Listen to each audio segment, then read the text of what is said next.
Mahirap. Mahirap maging nanay, ano? Pero hindi naman akong sasawa sa mga anak ko tumulong. Correct. Kung mayroon man tayong pagsasawaan ng mga bagay dito sa mundo, ay yung ibang bagay na lang, wag lang yung mga anak at pamilya natin. Kung dumadating man tayo sa punto na minsan tingin natin ang bigat-bigat na, hindi natin kaya, nakakaya natin yan dahil mga nanay tayo, di ba? Siyempre, kinakain na lang. Yes. Pag-piso-piso, bawat isang tinapay. Piso bawat isang tinapay yung kinikita mo sa pagbebenta.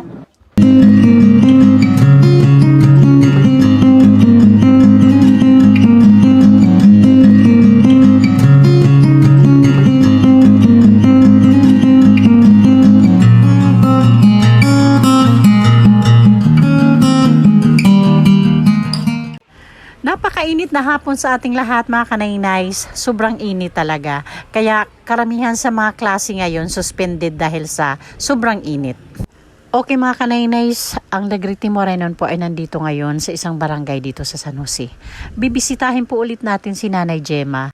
May nakapagsabi po kasi sa akin na hinihintay daw kami ni Nanay Gemma. Kaya andito kami ulit ngayon para bisitahin siya. Si Nanay Gemma po mga kanaynays, para doon sa hindi nakapanood sa part 1 nito, ng kwento ng buhay nilang mag-ina.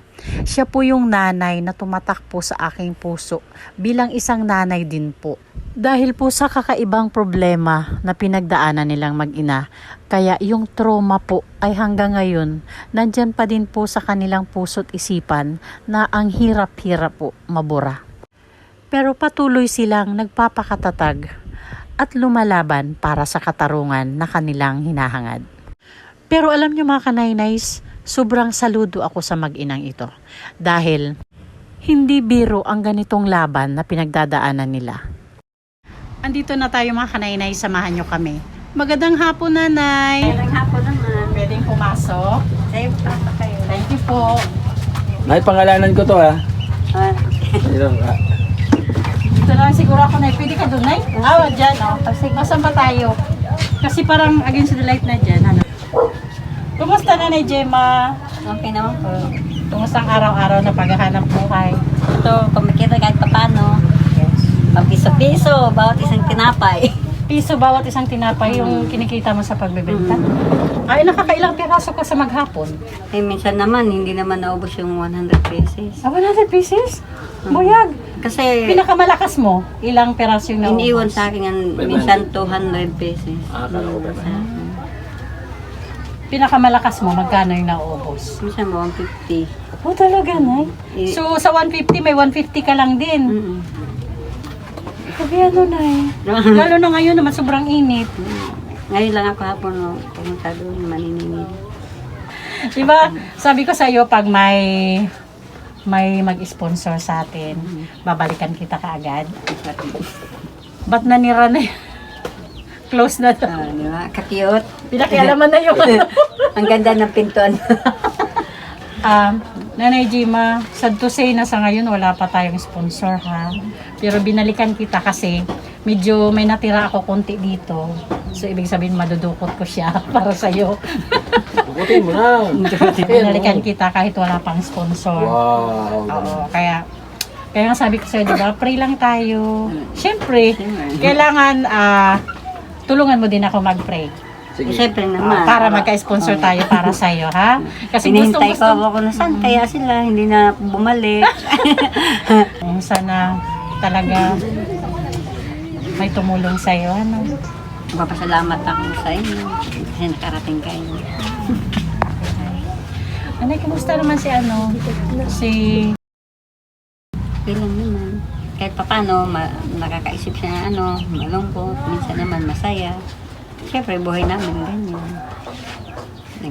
Sabi ko sa kanya, magtiis ka lang muna.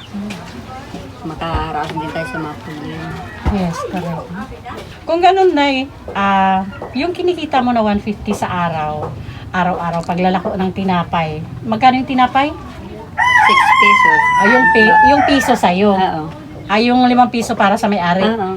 Yung 150 na sa araw-araw, nakakasapat naman sa pang-araw-araw. Minsan hindi. Talaga. Kasi minsan bibili kami kape. Maglalaba ko, sabon pa. Asukal. Hindi na ako nag-asukal, nagtitipid nga. Yung ano lang, 3-in-1 na lang. Bigas. Bigas, Ulam. ulam. Kulang pa yun sa 150 sa ano. Magulay na lang. Pag may nilagnat pa sa pamilya, magkano yung paracetamol, di ba? Ayun yung bata, may lagnat na ngayon. Oo. So, ang hirap talaga, nanay, maging mahirap, ano?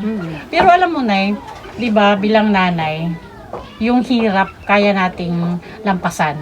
Pero yung ang hirap lampasan yung mga, yung nandito sa dibdib na mabibigat na pakiramdam dahil sa mga masamang nangyari sa buhay, di ba? Yung mga ganun. Katulad ng pinagdaanan mo. Na alam ko na trauma kayo doon sa pinagdaanan ng anak mo, di ba? Sabi ko sa anak ko, tiis lang, araw-araw, ganyan tayo. Okay lang, kakain lang kayo. Sige ba, kakain ako. Minsan ma'am, nagtitinda ako ng kangkong. Kangkong? Saan mo kinukuha yung kangkong? Tubig Danaw, doon, malayo. Tubig Danaw? Oo. Tapos yun yung bibinta mo din? Oo. Nanay, kumustahin ko lang? Yung kaso nyo, every ilang month ang gap bago naging hearing kayo? Bago nagkakaroon ng hearing? Wala kami ngayon hearing. Bakit? Ilang months na? 2 pa lang. Bakit? Sabi na tatawag daw yung hindi naman tumawag pa sa amin. Sabi ko nga, baka sa pupuntahan ko yun. Kasi nanay, siguro dapat ipa-follow up nyo po yun. May abogado lang naman namin hintay namin nga sabi niya sa akin, kukontak siya rito sa amin. Kung magkakaroon ng hearing. Nalalaman ko naman kung mayroon kami hearing. Nanay, bawat hearing, magkano yung ginagastos mo? Pamasahe sa pagkain pagpupunta kayo doon. Ayun lang ang paggastos namin. Wala naman ako pera na bibigay. Kung sa abogado nga namin, nahiya ko kasi walang snack. Hindi dapat na pa-snack yun, di ba? Minsan wala. Nung January 8, nag-hearing kami. Wala ko binigay sa kanya. Sabi ko, ma'am, pasensya na kayo. Babae yung abogado mo. Sabi ko, wala kami maibigay sa'yo. Kulang pa yung pamasahe namin. Okay lang, matulungan ko lang kayo. Ayun na, sinasabi niya sa akin. Yun yung sinasabi na hindi tayo bibigyan ni Lord ng isang problema na magsusulyo tayo. Palaging may gagawin, may ibibigay sa atin na tao si Lord para matulungan tayo.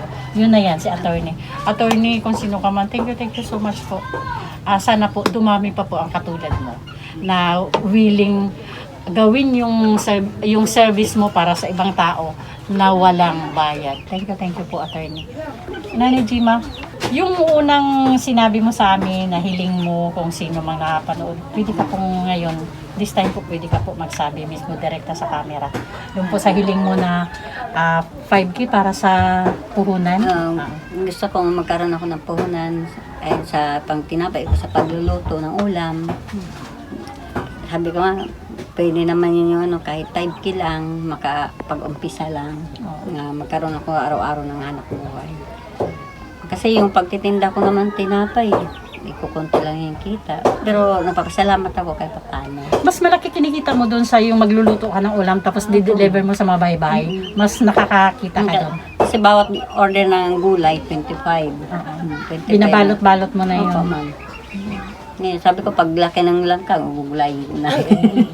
Mga kaninays, si Nanay Jima po, mas malaki daw yung kinikita na doon sa pagluluto. Tapos, i-deliver niya po sa bahay-bahay. Yun po kaya po humihingi siya ng tulong para po doon sa pangpuhunan niya Online po. ka rin? Online? Gulay? Hindi.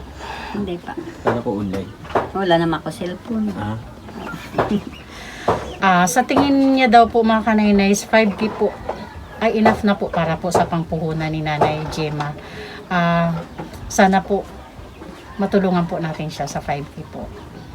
Sana Nanay Jima, pagising ko bukas ng umaga, may ma-receive na akong chat para sa puhunan mo. 5K. Sana magdilang ang hila ko Nanay Jima. Sana ikaw din magsabi ka din para dalawa tayo. Tapos magtitay pagising natin. Chat kita ngayon. Kasi gustong-gusto talaga itong tulungan, Nanay Jima. Para sa Nagpapasalamat nga ako dumating kayo. para sa mga apo mo at mga anak mo at saka ikaw. aram mo na Jima, feel kita kasi ako single mother na din ako. O, katulad mo mag-isa na lang din sa pamilya kasi wala na din akong ano. Iba naman yung ano ko, sitwasyon ko kasi siya nawala sa akin dahil tinawag na sa taas. Ikaw yung pagkawala ng asawa mo, kakaiba yung kwento, di ba? So, malaki yung kaibahan ng kwento mo at saka kwento ko kung ba't wala na tayong partner. Ano. So, mas na ano ako sa'yo kasi tingin ko mas grabe yung sitwasyon mo kaysa sa akin. Di ba? Sa iyo, kinuha na talaga. Oo, tinawag na Yung siya sa taas. akin, hindi. Hindi Yung nga sa kinuha kanya, sa... tinawag sa ibang party ng ano. Kaya gusto talaga kong tayong tulungan. Sige, Nani. Nani Jima, mayroon po nga pala akong dala para sa'yo. Sana makatulong to kahit papano. Ano. Thank you, Ay, Biyahin maraming King. salamat. Thank you. Galing po kay Sis Beth Jones. 5 kilos po. Sis Beth, thank you so much po sa walang sawang pabigas. May Salamat nasasaing po. na naman ang isang pamilya dahil sa'yo, Sis Beth. Thank you so much. Nay Jima, anong masabi mo kay Sis Beth? Maraming salamat sa tulong niyo sa amin. Pasalamat ako sa mayroon kaming bigas. Maraming salamat na lang po sa inyo. At saka, Nanay Jima, anuhin mo na to, tanggapin mo na lang muna to, ha? Galing ito kay Manay Tiri Anderson. Oo. Anong masasabi mo po kay Manay Tiri Anderson? Salamat po. Manay Tiri, thank you so much po. Bakit, Nanay? Tiri ay ka na. Bakit? Ganyan ang mga nanay, ano? Mahirap. Mahirap maging nanay, ano? Pero hindi naman akong sasawa sa mga anak ko tumulong. Correct. Kung mayroon man tayong pagsasawaan ng mga bagay dito sa mundo, ay yung ibang bagay na lang, wag lang yung mga anak at pamilya natin. Di ba? Yung kasi ang pinakabuhay natin, pamilya. Kung dumadating man tayo sa punto na minsan tingin natin ang bigat-bigat na, hindi natin kaya, nakakaya natin yan dahil mga nanay tayo. Di ba? Siyempre, kinakain na lang. Yes. At tulad ng sabi ko, bago tayo matulog na dalawa, mag-pray tayo. Para pagising natin sa umaga, may chat na tayo para sa 5K mo na puhunan. Lagi Okay? naman ako nagdadasal. Kapit lang, Nanay, ha? Sana matapos na yung kaso nyo, tapos makamit nyo na yung, yung justice para sa anak mo. Ano? Project ng anak ko. Naglaro na yung Cellphone yan. Okay, Nanay Jima, ano masasabi mo ngayon? kay Maraming Manay Tiri salamat. at saka kay Sis Beth. Thank you na lang. Beth, maraming salamat sa bigay niyo sa amin. Okay, Nanay, din na kami magtagal, ha? Sige, maraming salamat ulit po. Hag kami ni Nanay.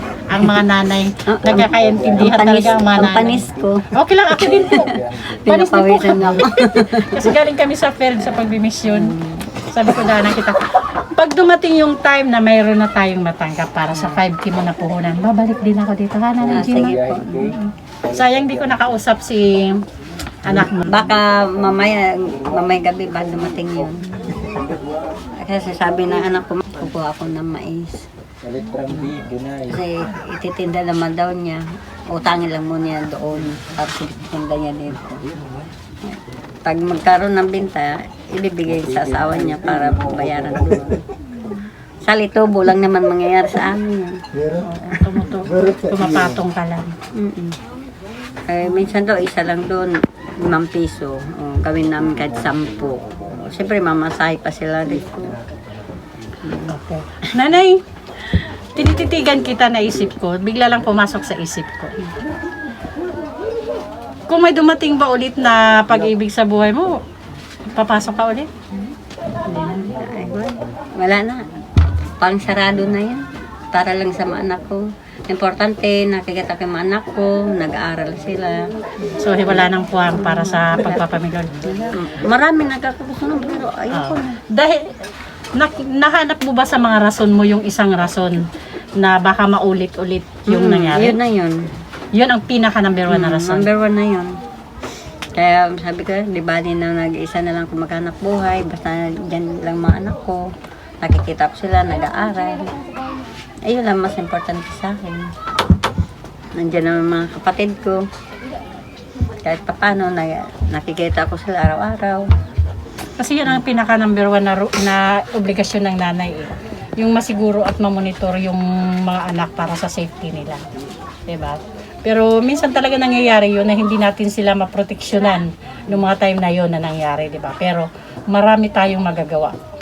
At may magagawa pa tayo para magawa ng nanay. Action. Yes. At ang huwag susuko. Sa Diyos. Siyempre naman. Diretso-diretso lang. Kahit ano pang humadlang doon para makamit yung justice, huwag kayong magpapatinag. Tumalon kayo. Gusto ko nga talaga mamasukan ako. Iniisip ko naman, kung mamasukan ako, paano yung mga bata ko dito. Tama. Oh. Huwag ka na mamasok. Paano naman yung pagkain nila? Oo nga. Ayun na iniisip ko sa kanila. Paano kung sa ganyan manarbaho ako sa iba? Ako busog, di ba? Correct. Nagkakaroon ako ulam doon. Yung mga anak ko, hindi ko nakikita kung kumain ba sila sa tamang oras. Ayun na iniisip ko, kaya hindi ako na aalis dito sa bahay. Naalis na ako ganyan, mag-ano ng tinapay. Iyon lang na ko. Tapos sa paglalabada. Okay, Una nanay. talaga, may tindahan ka dito sa loob. Okay, sige, nanay. Iyon lang talaga ko, kaya hindi ko naiwan yung mga bata. Okay, sige, nanay. Ah, Babalik ako pag, di ba sabi ko sa'yo, pag gising ko sa umaga na may 5K ka na para sa puhunan mo, babalik agad kami dito. Oo. sige po. Sige, bye-bye na, nanay. Bye-bye Maraming na. salamat. Okay mga kanay-nice, mag-thank you po muna tayo sa ating mga butihing sponsors, Manay Tiri Anderson, Ma'am Hawaii, Miss Erin Biswilan, Ate Joveta Villenza Tejero, Sangka Ima Vlog, Ma'am Marcelina Fedorowicz, Sis Beth Jones, Manay ng Bicol, Sis Celina Barbosa, Ma'am Chari, Ma'am Janet Galvan Salazar, and Ma'am Hayats. Thank you po sa inyong lahat sa walang sawang support. And please, pasupport na din po ng The Great Team Moraynon, headed by Joey the Great, at ang kanyang mga member po, Boy Tabang, ang inyong lingkod, Kanay si Edna Condor, Ma'am Malo de los Santos, Yansky TV, BB Mix Vlog, and Biyahing King. Thank you so much po mga Kanay.